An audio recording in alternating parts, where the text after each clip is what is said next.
चलो बच्चों, तो 19 लेसन का लाइफ साइकिल ऑफ स्टार्स का लेक्चर नंबर 2 हम लोग लेके आए हैं। तो लेक्चर 1 में हम लोगों ने इंट्रोडक्शन देख लिया था कि गैलेक्सी क्या है, हमारा सोलर सिस्टम क्या है, स्टार्स का जन्म कैसे हुआ। अभी हम लोग देखते हैं कि स्टेबिलिटी ऑफ स्टार्स, स्टेबल्स है ना, स्टेबल मीन्स क्या होता है। चलो हम लोग इसके बारे में पढ़ते हैं। तो जैसे कि हम लोग देख सकते हैं ना, स्टेबल मीन्स बैलेंस हम लोग जिसको बोलते हैं। तो देखो यहाँ पे एक चीज़ बोली गई है कि if we burn an incense stick in one of the corner of the room. मान लो ये यहाँ पे रूम है और यहाँ पे हम लोगों ने कोई अगरबत्ती जला ली। तो अगरबत्ती जलाने के बाद उसका जो फ्रैग्रेंस है, उसका जो स्मेल है, वो क्या होता है, वो रूम में इंस्टेंटली फैल जाता है।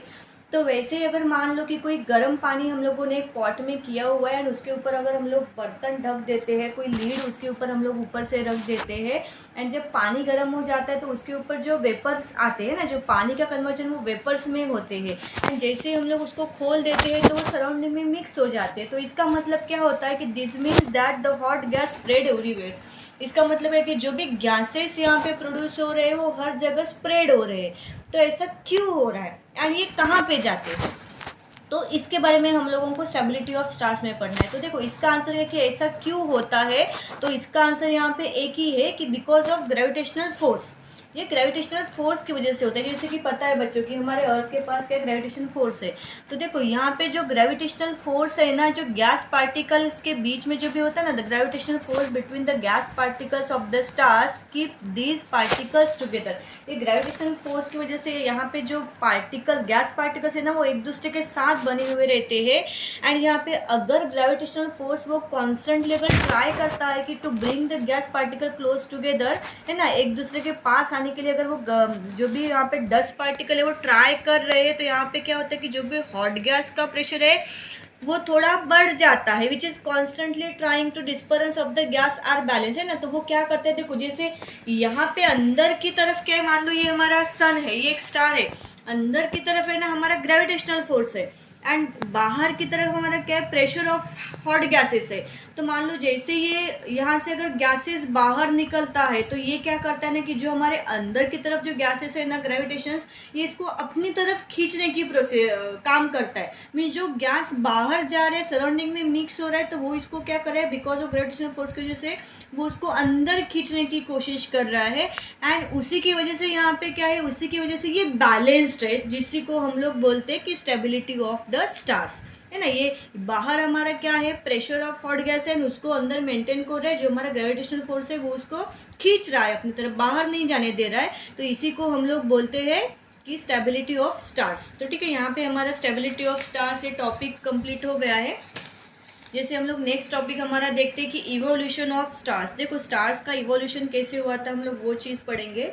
तो देखो evolution of A stars means क्या है कि उसके जो प्रॉपर्टीज़ क्या क्या है, कैसे कैसे इवोल्यूशन मीन्स क्या होता है बच्चों लोग। इवोल्यूशन मीन्स स्लो चेंज, है ना, जो एकदम स्लो चेंजेस हो रहे हैं हम लोग इसको इवोल्यूशन बोलते हैं। तो हम देखते हैं हम लोग कि स्टार्स की प्रॉपर्टीज़ क्या क्या है। तो देखो कभी कभी क्या होता है ना कि देखो यहाँ पे एक चीज़ बोली कि sun have not change in the past 4.5 billion years. देखो ये एक सन की प्रॉपर्टी है जो लगभग भूतकाल से अगर हम लोग बात करते हैं 5 से 4.5 बिलियन ईयर्स तक अभी सन का जो प्रॉपर्टी वो चेंज नहीं हुआ, जो जैसा था वो वैसे ही चल रहा है। इवन जो stars evolve every slowly for the most of their life time, but stars जो है ना वो थोड़े थोड़े इवॉल्व हो रही है। बट यहाँ पे अगर हम लोग देखते हैं कि for their stability to remain intact, तो हम लोग इसको ऐसे बोल सकते हैं कि for maintaining the balance between the gas pressure and gravitational force. हम लोगों ने स्टेबिलिटी ऑफ स्टार्स में देखा है कि जो भी फोर्स है वो कैसे मेंटेन हो रहा है, कि जो भी pressure of gas and gravitational force की वजह से स्टार्स में स्टेबिलिटी है, ये चीज़ हम लोग ऑलरेडी पढ़ चुके हैं। तो यहाँ पे हम लोग देख सकते हैं कि for the temperature to remain the constant, जो भी टेम्परेचर उसको कांस्टेंट रखने के लिए यहाँ पे क्या होता है कि एनर्जी जनरेटेड की जाती है इनसाइड द स्टार्स। अब स्टार्स के अंदर एनर्जी कैसे जनरेट होती है, हम लोगों ने देखा है कि वहाँ पे क्या हॉट गैसेस होते हैं, एंड हॉट गैसेस की वजह से वहाँ पे जो भी क्लाउड्स फॉर्म होते हैं एंड वहाँ पे एनर्जी जनरेट होती है ना। स्टार्स के अंदर क्या है, वहाँ पे डिफरेंट गैसेस है, मीन्स वो फ्यूल है, and because of burning of this fuel है ना, स्टार के सेंटर में फ्यूल बर्न होने की वजह से वहाँ पे एनर्जी का जनरेशन हो रहा है। एंड यही एक हम लोग बोल सकते हैं कि धीरे धीरे इवोल्यूशन हो रहा है हमारे स्टार के बीच। एंड जो उसका जो रीज़न है, the reason for the evolution of stars is the burning of and therefore the decrease in the amount of fuel in their centre. तो जैसे जैसे फ्यूल ये बर्न हो रहा है वैसे वैसे क्या हो रहा है, वो अमाउंट वहाँ पे थोड़ा थोड़ा कम हो रहा है। मीन्स फ्यूल यहाँ पे यूज़ हो रहा है तो उतना फ्यूल हमारा ख़त्म हो रहा है। एंड जब सेंटर्स का जो फ्यूल्स है वो पूरी तरह से जब फिनिश हो जाएगा तब वहाँ पे क्या हो जाएगा कि जो भी एनर्जी जनरेशन है वो स्टॉप हो जाएगा। और फ्यूल ही नहीं बचेगा तो एनर्जी जनरेट कैसे होगी। उसकी वजह से क्या होगा कि जो भी स्टार्स का जो भी टेम्परेचर है वो भी यहाँ पे डिक्रीज होने लगेगा। एंड टेम्परेचर डिक्रीज होने की वजह से जो भी गैस प्रेशर है वो भी डिक्रीज होने लगेगा। एंड डिक्रीज होने की वजह से यहाँ पे जो भी बैलेंस है ना gas pressure and gravitational force के बीच में वो मेंटेन नहीं हो पाएगा क्योंकि यहाँ पे डिक्रीज हो गया है। उसकी वजह से जैसे ग्रेविटेशनल फोर्स, देखो अभी हमारा जो ग्रेविटेशनल फोर्स है is now higher than the gas pressure. अभी गैस प्रेशर से ज़्यादा है हमारा ग्रेविटेशनल फोर्स। देन यहाँ पे क्या होगा कि हमारे जो स्टार्स है वो कॉन्ट्रैक्ट होना चालू करेंगे because of high gas pressure. इसकी वजह से हमारे स्टार्स है वो कॉन्ट्रैक्ट होना चालू करेंगे। एंड इसके बाद ठीक है, इसकी वजह से क्या हो रहा है, वो कॉन्ट्रैक्ट हो रहा है, गैस हाई प्रेशर हमारा बढ़ रहा है। तो इसका मतलब क्या हो रहा है कि जो भी फ्यूल है वो भी बर्निंग होना चालू हो गया है, फ्यूल हमारा यूज़ हो रहा है। तो देखो यहाँ पे एग्जाम्पल के तौर पे आपको दिया हुआ है कि when hydrogen at the centre is finish, जब सेंटर का स्टार का जो सेंटर है ना वहाँ से जब आपका हाइड्रोजन ख़त्म हो जाएगा, जब हाइड्रोजन ख़त्म हो जाएगा तो उस टाइम पे क्या होगा, एनर्जी जनरेशन का काम ये रुक जाएगा। लेकिन वहाँ पे क्या होता है कि हाइड्रोजन जब ख़त्म हो जाता है तब जो हेलियम गैस जो दूसरा होता है ना वो एनर्जी जनरेशन का काम चालू करता है, वो फिजन का काम चालू करता है। इस तरह से यहाँ पे ये फ्यूल्स हम लोग यूज़ कर सकते हैं। तो ये हो हमारा कि इवोल्यूशन ऑफ स्टार्स, तो कैसे स्टार्स का इवोल्यूशन यहाँ पे होता है। और दोस्तों आगे यहाँ पे थोड़ा बेसिक इन्फॉर्मेशन आपको गिवन है कि जैसे हम लोग अगर देखते हैं कि when all the possible fuel और एग्जॉस्टेड, मान लो कि जितने भी फ्यूल्स है स्टार में से वो ख़त्म हो गए तो वहाँ पे क्या हो जाएगा, हाइड्रोजन भी ख़त्म हो गया, फॉर एग्जांपल हेलियम भी ख़त्म हो गया, तो वहाँ पे जो भी एनर्जी जनरेशन है वो फाइनली स्टॉप हो जाएगा। एंड एनर्जी जनरेशन अगर स्टॉप हो जाएगा तो जो टेम्परेचर है अब यहाँ पे स्टार का टेम्परेचर वो भी यहाँ पे धीरे धीरे धीरे धीरे डिक्रीज हो जाएगा। एंड टेम्परेचर डिक्रीज होने की वजह से जो भी gravitational force and gas pressure के बीच में जो बैलेंस है वो वापस से यहाँ पे क्या होगा, वो वापस से मेंटेन नहीं हो पाएगा। तो देखो हम लोग देखते हैं कि the evolution of stars ends and what the end stages of the stands are. तो देखो इसके डिफरेंट हम लोग evolution and stages of stars देखते हैं। इसके 3 स्टेजेस है, हम लोग 1 बाय 1 देखते हैं कि इसके स्टेजेस कैसे क्या थे। जैसे कि बेसिकली बच्चे लोग अभी हम लोगों ने देखा था कि जो भी स्टार्स का जो भी एनर्जी जनरेशन है वो जैसे रुक जाएगा तो वहाँ पे टेम्परेचर डिक्रीज हो जाएगा। एंड टेम्परेचर डिक्रीज होने के बाद आपका गैस प्रेशर भी डिक्रीज हो जाएगा, जिसकी वजह से हमारा स्टार्स वो कॉन्ट्रैक्ट हो जाएगा एंड फिर डेंसिटी इंक्रीज हो जाएगी। अगर हम लोग देखते हैं कि जैसे डेंसिटी बहुत ज़्यादा बढ़ जाती है तो वहाँ पर क्या होता है, new types of pressure are generated, एक नया प्रेशर जनरेट होता है। एंड वो जो नया प्रेशर जनरेट होता है वो टेम्परेचर गैस के टेम्परेचर पे वो डिपेंड नहीं होता है। एंड ऐसे केस में क्या होता है कि जो गैस का प्रेशर है वो वैसे के वैसे रिमेन्स कांस्टेंट रहता है इवन आफ्टर जैसे एनर्जी जनरेशन स्टॉप हो जाता है एंड तभी भी वो कांस्टेंट रहता है। एंड यहाँ पे टेम्परेचर ऑफ द गैसेस है ना वो कंटिन्यूसली डिक्रीज होते रहता है। तो इसी को हम लोग बोल सकते हैं कि the stability of the stars can remain intact for ever और this can be considered as the end stage of the star. तो हम लोग यहाँ पे बोल सकते हैं कि अभी जो हमारा स्टार है वो एंड स्टेज में है। तो देखो यहाँ पे आपको 3 स्टेज दिए हुए, बहुत सिंपल है एंड छोटा सा टॉपिक है, हम लोग इसी लेक्चर में इसको कंटिन्यू करेंगे। तो चलो सबसे पहले हम लोग देखते हैं end stage of stars having initial mass less than m8 the mass of the sun, the mass of the sun. देखो यहाँ पे दिया हुआ है कि जो भी हमारा स्टार्स है ना, यहाँ पे end stage of stars having, उसका जो इनिशियल जो मास है वो 8 टाइम्स लेस है as compare to mass of the sun. तो चलो यहाँ पे हम लोग देखते हैं कि ये ग्रुप में क्या होता है कि stars in this group undergo, देखो ये ग्रुप में जो भी हमारे स्टार्स होते हैं ना एक बहुत ज़्यादा एक्सपांशन यहाँ पे होता है।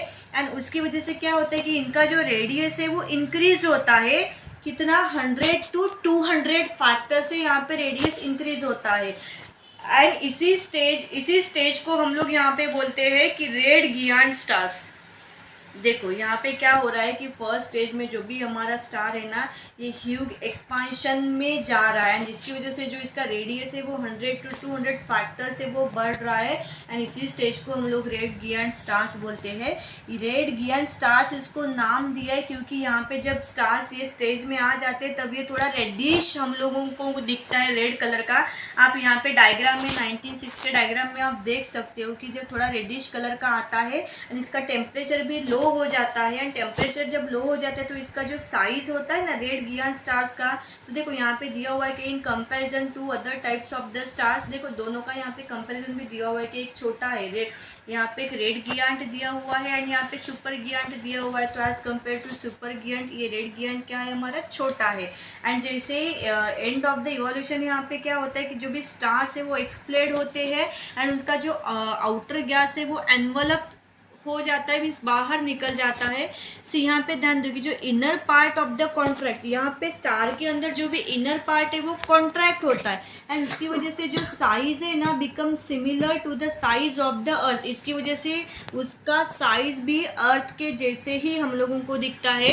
एंड जैसे जो भी स्टार का जो मास है is much higher than that of the earth. यहाँ पे हम लोगों ने देखा है स्टेज 1 में कि जो स्टार का मास है वो यहाँ पे क्या है कि higher than that of the earth and size is similar to the that of the earth. इसकी वजह से क्या हो रहा है कि जो डेंसिटी है स्टार का वो बढ़ रहा है।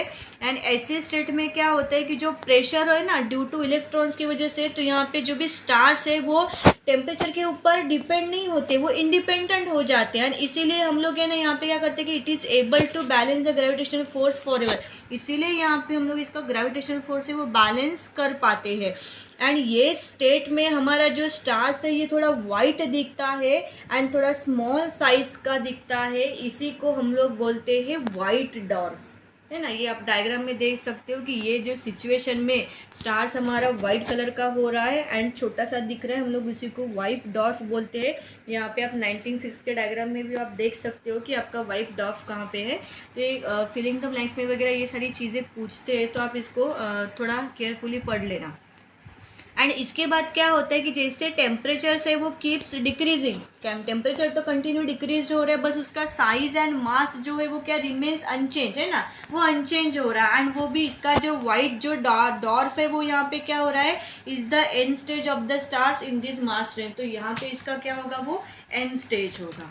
सेकंड स्टेज अगर हम लोग देखते हैं तो and stage of the stars having mass between, देखो यहाँ पे लेस देन 8 था, यहाँ पे अगर हम लोग बात करते हैं तो रेंज दिया हुआ है 8 and 25 के बीच में दिया हुआ है। तो चलो हम लोग यहाँ पे देखते हैं कि यहाँ पे क्या हो रहा है कि इस स्टेज में जो हमारे स्टार्स है ना वो रेड गिगांट स्टेज में the stars also go through the red giant stage, ये स्टेज में आ चुके होते हैं। एंड यहाँ पे क्या होता है कि उसके बाद जो सुपर गिगांट स्टेज है ना ड्यूरिंग विच देयर साइज में इंक्रीज, ये स्टेज में इसका जो साइज़ है ना 1000 टाइम्स इंक्रीज होता है, इसीलिए उसको सुपर गिगांट नाम दिया हुआ है। एंड यहाँ पे ह्यूग एक्सप्लोजन होता है, बहुत ज़्यादा होता है, एंड उसी को हम लोग सुपरनोवा एक्सप्लोजन बोलते हैं। तो ये भी फिलिंग द ब्लैंक्स में आपको पूछते हैं कि सुपरनोवा एक्सप्लोजन हो गया, वाइट डॉर्फ हो गया, फिलिंग द ब्लैंक्स में आपको आते हैं। देखो इसकी वजह से यहाँ पे क्या होता है कि इसका जो सेंट्रल पार्ट है ना, देखो यहाँ पे ये जब बहुत ज़्यादा 1000 टाइम से बढ़ जाते हैं यहाँ पे ह्यूज एक्सप्लोजन होता है, जिसको हम लोग सुपरनोवा एक्सप्लोजन बोलते हैं। इसके बाद इसका जो बचा हुआ पार्ट होता है ना सेंट्रल पोर्शन का, एक्सप्लोजन के बाद तो वो कॉन्ट्रैक्ट होना चालू होता है, उसका इसका जो साइज़ है वो थोड़ा थोड़ा यहाँ पे कम होने लगता है एज अबाउट 10 किलोमीटर। तो ये स्टेट में जो स्टार्स है ना ये कम्प्लीटली किससे बनते हैं कि कम्प्लीटली ये यहाँ पे ओनली न्यूट्रॉन्स प्रेजेंट होते हैं ये टाइम पे, इसीलिए हम लोग इसको न्यूट्रॉन स्टार्स बोलते हैं। तो ये भी इंपॉर्टेंट है, ये भी फिलिंग द ब्लैंक्स में वगैरह आते हैं, ट्रू फर्स्ट में भी आते हैं कि न्यूट्रॉन स्टार्स।